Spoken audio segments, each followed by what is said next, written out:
हरियाणा में आम आदमी पार्टी अकेले विधानसभा चुनाव लड़ेगी। पार्टी ने 20 उम्मीदवारों की पहली लिस्ट भी जारी कर दी है। आम आदमी पार्टी की इस लिस्ट से साफ है कि अब वो इस चुनाव में कांग्रेस से गठबंधन नहीं करेगी। आप प्रदेश अध्यक्ष सुशील गुप्ता ने कहा कि गठबंधन की पूरी कोशिश की। आपकी पहली लिस्ट और गठबंधन पर और क्या कुछ कहना है सुशील गुप्ता का, जनता टीवी के संवाददाता स्पर्श शर्मा ने उनसे खास बातचीत की। आम आदमी पार्टी के हरियाणा प्रदेश अध्यक्ष सुशील गुप्ता जी हमारे साथ बात करने के लिए मौजूद हैं। आम आदमी पार्टी ने अपनी विधानसभा चुनाव के संदर्भ में पहली सूची जारी की है। सर, आगे इस रणनीति के तहत आगे बढ़ रहे हैं, 20 प्रत्याशी मैदान में है, बाकी कब तक आगे नजर आएंगे? आम आदमी पार्टी ने अपनी पहली सूची जारी कर दी है। 90 विधानसभा में हमारे जल्द ही दूसरी सूची आपके सामने। गठबंधन को लेकर भी सर बात जो है आगे बढ़ती हुई नजर आई थी। कांग्रेस के जो है अभी जो है इस वक्त तक बनी हुई है।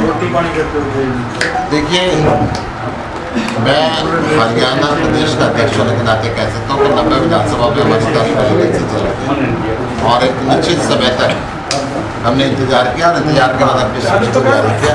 तो जब चुनाव के अंदर समय नहीं बचा, चुनाव को मजबूती से लड़के भारतीय जनता पार्टी की विदाई हरियाणा से कर। देरी एक बड़ा कारण जो है इस गठबंधन के बीच में बढ़ता हुआ नजर आया, या फिर सीट शेयरिंग को लेकर जिस प्रकार से? मैं किसी आरोप प्रत्यारोप में नहीं जाना चाह रहा। हम व्यवस्था बदलने की लड़ाई करते हैं और ईमानदारी से हमने गठबंधन के धर्म को लेना है और एक निश्चित समय चुनाव के अंदर समय नहीं बचा। एक राष्ट्रीय पार्टी होने के नाते चुनाव हमने लड़ना है। चुनाव के बीच में हमारे कार्यकर्ता बड़ी आतुरता के साथ प्रतीक्षा कर रहे थे और वो प्रतीक्षा का समय पूरा हुआ और जगह मैदान के अंदर लड़ाई शुरू। कांग्रेस की स्टेट यूनिट भी ये कह रही थी कि 90 सीटों पर वो जो है पूरी तरीके से लड़ने के लिए तैयार देखने को मिलती हुई नजर आती है। आप भी ये कह रहे थे, वोटों के ध्रुवीकरण की बात जो है होती हुई नजर आती थी। हर पार्टी की स्टेट यूनिट की ड्यूटी बनती है को हर सीट की तैयारी करे। वो भी तैयारी कर रहे थे, हम भी तैयारी कर रहे थे, वो भी सक्षम थे, हम भी सक्षम थे, अपने अपने लड़ाई लड़े। ऑफिशियल एंड माने और 90 की 90 सीटों पर उतरेंगे। पहले सूची जारी करते हैं, दूसरी आपके सामने बहुत जल्द है। बहुत बहुत शुक्रिया। सुशील गुप्ता जी थे, जनता टीवी से खास बातचीत कर रहे थे। कैमरामैन मोहित के साथ स्पर्श शर्मा, जनता टीवी, दिल्ली। तो सुशील गुप्ता को आपने सुना, लेकिन यह बात अभी भी पूरी तरह से साफ होती नजर नहीं आ रही। क्या अब बातचीत पूरी तरह से रुक चुकी है, टूट चुकी है आम आदमी पार्टी और कांग्रेस के बीच? और इसी सूरत में आम आदमी पार्टी ने अपनी पहली लिस्ट जारी की है। बहरहाल आपको बता दें कि आम आदमी पार्टी ने अपनी पहली लिस्ट जारी की है आज, और इस तरह से भी जानकारी है कि जो दूसरी लिस्ट है उसे भी आज देर शाम तक जारी आम आदमी पार्टी कर देगी। दरअसल वक्त वक्त पर इस तरह की खबरें आती रहीं कि कभी 5 सीट, कभी 10 सीट, इस तरह से सीटों को लेकर पेंच फंसता रहा। और दूसरी तरफ नामांकन की जो तारीख है अंतिम, वो भी नजदीक आ रही है। इस लिहाज से भी आम आदमी पार्टी के ऊपर कहीं ना कहीं भारी दबाव था, अपने नेताओं की तरफ से भी, प्रत्याशियों की तरफ से भी। और इस बीच आम आदमी पार्टी ने आज अपनी लिस्ट जारी कर दी। गौरतलब है कि आज सुबह ही आम आदमी पार्टी के कई बड़े नेताओं के बयान सामने आए थे, जिसमें आम आदमी पार्टी ने साफ कर दिया था कि अगर आज कोई तस्वीर साफ नहीं हो पाती है तो आम आदमी पार्टी अपनी लिस्ट की तस्वीर जरूर साफ कर देगी। और वैसा ही हुआ। आम आदमी पार्टी ने पहली लिस्ट में 20 उम्मीदवारों के नाम का ऐलान किया, जिसमें कुछ चेहरे काफी ज्यादा प्रोमिनेंट हैं, बड़े हैं, खासतौर पर कलायत की बात करें।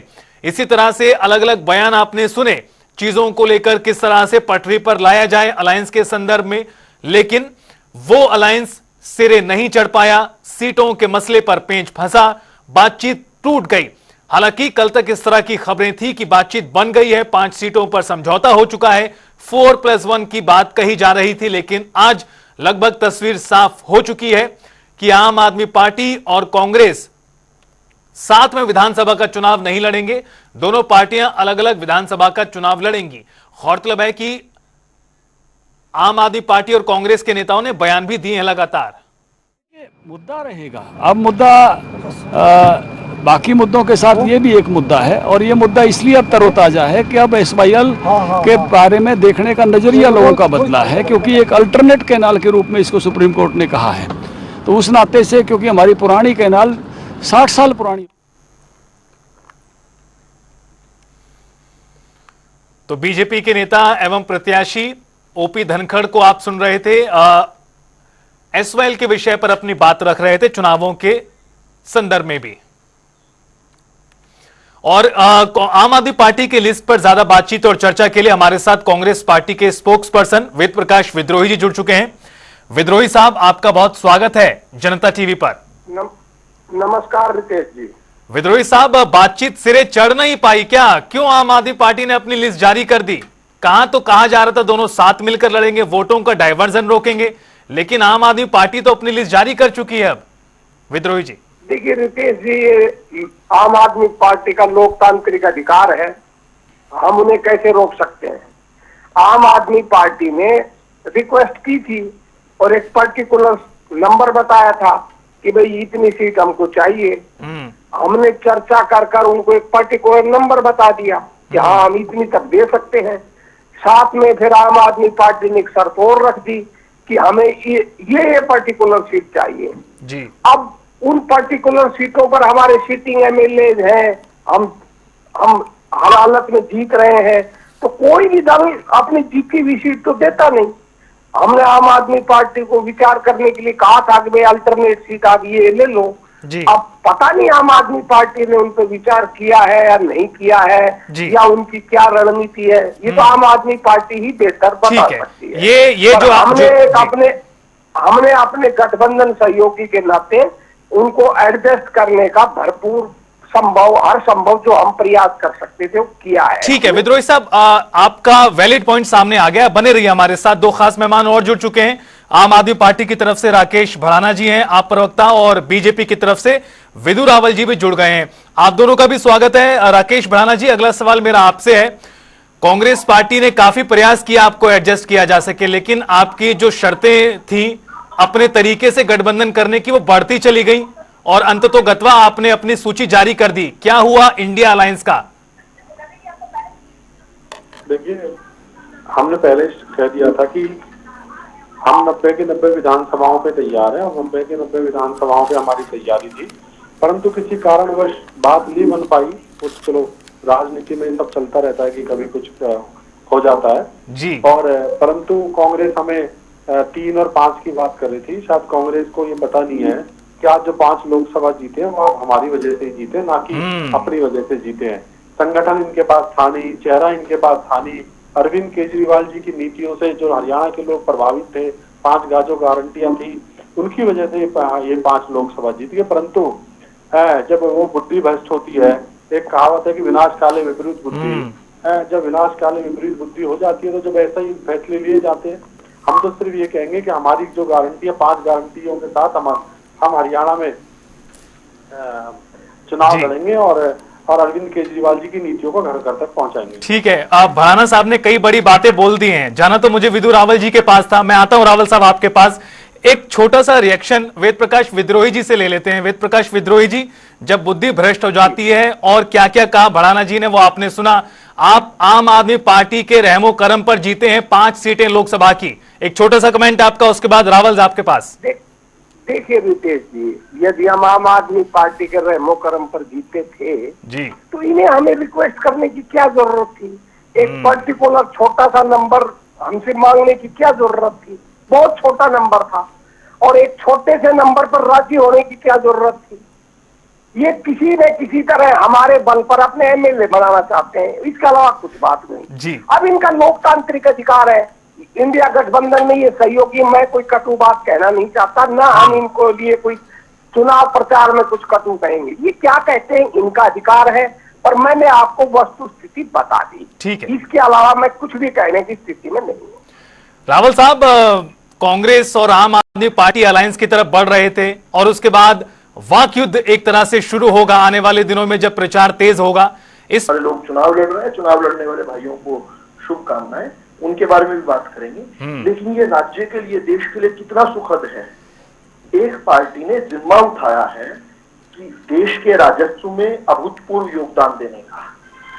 वो सब जगह कैंडिडेट्स खड़े करती है और सब जगह जमानत जब्त करवाती है। नोटा से भी जिस पार्टी की आधी वोट रह जाती हो, ऐसी पार्टी अगर कैंडिडेट ना खड़ा करे तो देश के राजस्व को कितना नुकसान हो, कितनी जमानतें जो है जो जब्त हो जाएंगी और पैसा जो है देश के राजस्व में जुड़ जाएगा। वो पैसा, इस पैसे से कितना महत्वपूर्ण काम हो सकता है। पुल बन सकते हैं, सड़कें बन सकती हैं, इस पैसे से जो है जनता के लिए और कुछ बेहतर काम किए जा सकते हैं। अब वो पैसा बच जाता ना, लेकिन आम आदमी पार्टी ने ये चिंता की, देश के राजस्व में पैसा जो बढ़ाने की उन्होंने जो मुहिम छेड़ रखी है, उस मुहिम को उन्होंने हरियाणा में भी चालू रखा, और मैं शुभकामनाएं देता हूं। लेकिन मैं जरूर ये चाहता हूं कि कैंडिडेट जो 20 के 20 खड़े हुए हैं, उनमें कुछ एक दो मेरे परिचित भी हैं, मैं चाहता हूं ये लोग जो हैं अपनी पार्टी से सीधा सीधा कहें, भाई जमानत वाला जो 5,000 रुपए है वो जरूर जो है पार्टी दे। रावल साहब आप ये तंज कस रहे हैं, मजाक मजाक में आप आम आदमी पार्टी के ऊपर तंज कस रहे हैं। अच्छा रावल साहब एक बात बताइए, क्या दोनों पार्टी साथ आते तो बीजेपी को इससे नुकसान होता? और जो भड़ाना साहब ने ये कहा कि भाई कांग्रेस पार्टी आम आदमी पार्टी के रहमो करम पर 5 सीटें जीती है, अगर ऐसा हो जाता तो विधानसभा चुनाव में भी आपका नुकसान हो जाता। बढ़ाना साहब मेरे दोस्त हैं, रिश्तेदार भी हैं। बढ़ाना साहब जो है वो कह सकते हैं कुछ भी, और तंज आप मेरी बात को कह रहे हैं। देखिए रावल साहब आपने कहा कि भाई जमानत जब्त कराने के लिए पार्टी ने प्रत्याशी उतार दिए हैं, लेकिन इससे बड़ा तंज तो बढ़ाना जी कह गए ना। बढ़ाना जी ने कहा देखिए 0 + 0 जो है 0 ही होता है। ये दोनों पार्टियां इकट्ठी आए या अलग रहें, इनके लिए जो है कहीं पर भी चुनाव जीतना बहुत मुश्किल काम है। कहीं एक आध सीट इनकी कहीं पर निकल जाएगी तो निकल जाएगी। आम आदमी पार्टी की तो कह रहा हूं मैं, कांग्रेस की कहीं एक आध सीट भाजपा जो है बहुत मजबूती से ना लड़ पाई कोई एक आध सीट पर, तो वहां कहीं जीत जाएंगे। नहीं तो हरियाणा की जनता मन बनाए बैठी है। हरियाणा की गरीब जनता जो है, जिसके लिए 10 साल में काम हुआ है पहली बार, वो अपने हाथ में आई सत्ता छोड़ थोड़ी देगी। ठीक है, वो उनको पुराने दिन याद नहीं है क्या, काले दिन? वो उस पुराने भयावह वातावरण में क्यों जाएगी रितेश जी? आप समझते हैं मैं बात पूरी कर रहा हूँ जी, मैं बात पूरी कर रहा हूँ। मैं ये जानता हूँ ये हो सकता है विशफुल थिंकिंग हो कुछ लोगों की कि भाई कोई 10 साल हो गए हैं तो एक स्वाभाविक कोई एंटी इनकम्बेंसी हो गया। अरे यहाँ तो इनकम्बेंसी डिफाइन कर रही है भारतीय जनता पार्टी। ठीक है, इतनी जबरदस्त लहर है, इतनी तो 14 और 19 में भी नहीं थी। भारतीय जनता पार्टी चारों तरफ जो है जीत रही है सीटें, और इतनी बड़े बहुमत के साथ भारतीय जनता पार्टी जीतने वाली है। मैं हैरान हूं कि ये लोग इस प्रकार से बात कह देते हैं, लेकिन खैर कहने का क्या है, 5 तारीख को चुनाव होगा, 8 तारीख को नतीजा आएगा, सामने आ ही जाएगा। ठीक है विद्रोही साहब, गठबंधन को लेकर शुरू में किसी तरह की कोई चर्चा नहीं थी। कांग्रेस पार्टी ने पहल की, कहां से पहल के आदेश आए वो सभी लोगों ने जाना सुना लगातार कई दिनों तक, लेकिन उसका परिणाम इस तरह से निकलेगा कि गठबंधन होगा नहीं होगा, सूची जारी होगी नहीं होगी। आम आदमी पार्टी आपको अल्टीमेटम दे रही थी आज सुबह तक, तस्वीर साफ करिए वरना शाम को सूची जारी कर देंगे। उन्होंने सूची जारी कर दी। कांग्रेस पार्टी का क्या अब अगला कदम होगा विद्रोही साहब? जी आपकी जवाब देने से पहले एक लाइन में भाई रावल जी को कहूंगा जी, उनका बड़ा आभार, बड़ा धन्यवाद। उन्होंने कम से कम हमें 1-2 सीटें दे दी। हाँ धन्यवाद जी भाई, और फेंक लो जितनी फेंक सकते हो। 8 अक्टूबर तक आपको पूरा फेंकने का अधिकार है। 8 अक्टूबर को पता चल जाएगा कि आप कहाँ खड़े हैं। और जहां तक आपके सवाल का प्रश्न है, देखिए मैंने आपसे कहा आप पार्टी ने एक पर्टिकुलर सीट हमसे मांगी थी 3 नंबर से, हमने एक पर्टिकुलर नंबर उनको बता दिया और आम आदमी उस पर्टिकुलर नंबर के लिए तैयार भी हो गई, पर उस साथ उन्होंने कहा हमें ये सीट दो। अब मैं आपसे पूछना चाहता हूँ, कौन दल ऐसा दल है जो अपनी जीती हुई सीट को, सिटिंग एमएलए को हटाकर दूसरे सहयोगी दल को टिकट देगा, सीट देगा? क्या ये संभव है? अब बोले ना विद्रोही साहब, ज्यादा की मांग कर रहे थे आम आदमी पार्टी के नेता, ज्यादा की मांग कर रहे थे। मैंने आपसे क्या कहा सर, मैंने रितेश जी क्या कहा, आज भी इंडिया गठबंधन में आप पार्टी हमारी सहयोगी पार्टी है और कल भी रहेगी। तो हम कभी भी अपने, अब आप पार्टी वाले क्या बोलते हैं क्या नहीं बोलते, इनको जनता को जवाब देना पड़ेगा, हमें थोड़ी देना पड़ेगा। हम अपने अच्छा, वोटों का डाइवर्जन होगा, वोटों का डाइवर्जन कैसे रोकेंगे विद्रोही जी? मैं जवाब दे रहा हूं सर, लाइन तो पूरी कर लेने दीजिए। मैं अपने सहयोगी दलों के प्रति, मैं दूसरों की बात नहीं करता, हम अपने सहयोगी दलों के प्रति कभी भी छोटी बात नहीं करते। जहां तक वोटों का डाइवर्जन का सवाल है, वोटों का डाइवर्जन तो तब होगा जब कहीं वोट हो। हरियाणा की जनता मन बना चुकी है कि भाई भाजपा को हटाना है, और भाजपा को हटाना है तो विकल्प क्या है? कांग्रेस है। तो जब कोई दल, कोई भी जनता, आप किसी भी राज्य का उदाहरण उठाकर देख ले, चाहे हम सत्ता में है, चाहे भाजपा सत्ता में है, या कोई और दल सत्ता में है, जब सत्तारूढ़ दल को जनता सत्ता से हटाना चाहती है तो वो हमेशा जो बेहतर विकल्प होता है, वास्तविक विकल्प होता है, उसी को वोट देता है। हाँ, एक आध जगह से निर्दलीय भी जीत जाते हैं, मजबूत उम्मीदवार जो होते हैं कि भाई जो राष्ट्रीय दल भी, जो सत्तारूढ़ दल भी है, प्रमुख विपक्षी दल भी है, वो कहीं अच्छे एक आध सीटों को उम्मीदवार नहीं दे पाते हो। हर दलों की अपनी परेशानियां होती है, रणनीति होती है, टिकट देनी पड़ जाती है, उन सीटों पर निर्दलीय जीत जाते हैं। और वो निर्दलीय जीतने वाले भी क्या तो सत्तारूढ़ दल के बाकी होते हैं, या जिस दल की सत्ता नहीं है वो उस प्रमुख दल के बाकी होते हैं, और कोई नहीं होता सर। आप तो मान लो हरियाणा में कोई निर्दलीय जीतेगा भी, मुझे माफ करना, वो कौन होगा? क्या तो वो भाजपा से जुड़ा हुआ कोई नेता होगा या कांग्रेस से जुड़ा हुआ कोई नेता होगा। ये बात आप मेरी नोट कर लेना, यही परिणाम आए जब देख लेना। ठीक है, ऐसी स्थिति में भड़ाना जी, कांग्रेस को कोई नुकसान नहीं होने वाला। भड़ाना जी, बीजेपी ने कहा कि भाई कांग्रेस एक जीत जाए तो जीत जाए, आम आदमी पार्टी तो वहां पर भी नहीं पहुंच पा रही। विद्रोही साहब कह रहे हैं कि भाई डर उनसे लगेगा जिनका वोट होगा। आपसे पहले क्या नाम है, आम आदमी पार्टी से गठबंधन करने के लिए कांग्रेस ने कहा, अब विद्रोही साहब कह रहे हैं कि वोट होगा तो कटेगा ना। भड़ाना साहब किस तरह से देखेंगे फिर आप? राकेश भड़ाना जी, आवाज मिल रही है आपको? लगता है राकेश भड़ाना जी तक आवाज पहुंच नहीं पा रही। रावल साहब, आपके पास आते हुए, ऐसा कहा जा रहा था कि जहां जहां पर आम आदमी पार्टी चुनाव लड़ती है वहां पर कांग्रेस को नुकसान पहुंचाती है। गुजरात इसका उदाहरण दिया जाता है और अन्य स्टेट्स भी इसके उदाहरण दिए जाते हैं। ऐसा कहा गया कि हरियाणा में भी गठबंधन हो जाएगा, अब गठबंधन नहीं हो पा रहा। हालांकि आपने पहले वक्तव्य में कहा कि कोई फर्क पड़ता नहीं, लेकिन इस तरह के नतीजे आए हैं जहां पर दिखाई पड़ता है अगर कांग्रेस और आप साथ मिलकर लड़ते हैं तो आपको नुकसान होता है, और हालिया उदाहरण उसके लोकसभा के नतीजे हैं। रावल साहब, देखिए, हमें कहीं नुकसान नहीं होता। पंजाब में एक आध सीट पर आप कह सकते थे, लेकिन पंजाब में तो गठबंधन हुआ ही। हरियाणा के अंदर आम आदमी पार्टी का नोटा से सीधा कंपटीशन रहा है, 2014 से ही रहा है, जब पंजाब में उनके 4 सांसद बने थे, भाजपा से भी ज्यादा। उस समय भी हरियाणा के अंदर उनका नोटा से मुकाबला था, वो हर बार नोटा से मुकाबले में हार रहे हैं। और अब तो इतनी बुरी तरह हार रहे हैं कि नोटा जो है, नोटा से आधे में खड़े रह जाते हैं। नोटा का मसलन 0.98% और आम आदमी पार्टी का 0.41%। इतना बड़ा कंपटीशन जो है, इतनी बुरी तरह से नोटा से हार रहे हैं। तो मैं फिर से कहूंगा, इसको रेलेवेंस में आम आदमी पार्टी है नहीं। इतनी बात में मैं जरूर जो है समर्थन करता हूं विद्रोही जी की, कि वो चाहते थे कि पिगी राइड करके कांग्रेस पार्टी के जो है कंधे पर करके कुछ 10-5 वोट इकट्ठी कर लें, जिससे उनका राष्ट्रीय स्तर वाला जो एक झुंझुना बताते हैं कि हम राष्ट्रीय पार्टी बन गए हैं, वो बरकरार रहे। अब वो भी सीरियसली खतरे में रहेगा। लेकिन बड़ी बात क्या है? बड़ी बात यह है कि चोर चोर मौसेरे भाई हैं, चाहे इकट्ठे चुनाव लड़े चाहे अलग चुनाव लड़े।